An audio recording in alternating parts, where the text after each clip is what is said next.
जैसा कि हमने आपको कुछ समय पहले बताया था कि कैसे चीन भारत से बड़ी मात्रा में आयरन ओर की डिमांड कर रहा है जिससे स्टील का निर्माण किया जा सके।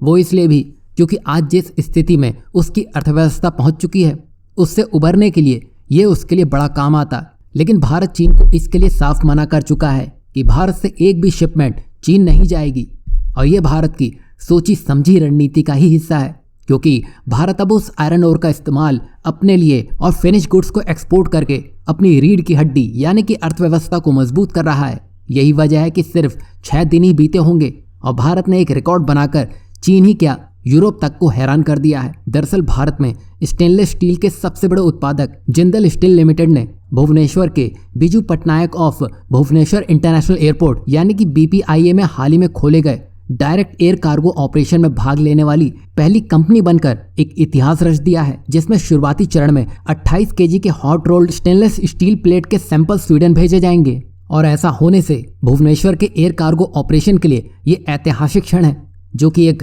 मेजर इंटरनेशनल ट्रेड हब के रूप में इसकी क्षमता का प्रतीक भी है। जैसा कि आप जानते ही हैं, भारत अपने एक्सपोर्ट को बढ़ा रहा है और आने वाले कुछ सालों में भारत एक्सपोर्ट डेस्टिनेशन बनने की तैयारी में है, जिसके लिए देश में ही ट्रांसशिपमेंट हब के निर्माण में भी लगा है। वहीं मेजर इंटरनेशनल ट्रेड के लिए एयर कार्गो ऑपरेशन को दुरुस्त कर रहा है ताकि समय को बचाते हुए बड़ी मात्रा में सामान को एक देश से दूसरे देश एक्सपोर्ट किया जा सके। वहीं इससे उड़ीसा के एक्सपोर्ट पोटेंशियल को बढ़ाने में और क्षेत्र में आर्थिक विकास को बढ़ावा देने में ये एक अहम रोल निभाने वाला है। साथ ही ये बड़े स्तर पर रोजगार के अवसर भी बनाता हुआ दिखाई देगा। ऐसा कर देने से ये एयर कार्गो कैपेबिलिटीज के साथ भुवनेश्वर एयरपोर्ट के लिए विन विन सिचुएशन होगी। वहीं भारत के मॉडर्न इक्विपमेंट इस एयरपोर्ट के लिए हर साल लगभग 1000 मैट्रिक टन अंतर्राष्ट्रीय माल ढुलाई को संभालना संभव बनाएंगे, जिसकी मदद से इस एयरपोर्ट से दुनिया के अलग अलग देशों को सीधे शिपमेंट संभव हो पाएगा। और ऐसा होते ही चीन के हाथों से एक बड़ा मार्केट तो जाता हुआ दिखाई देगा ही, साथ ही साथ भारत की इस मार से उसकी इकोनॉमिक को भी जबरदस्त झटका लगेगा।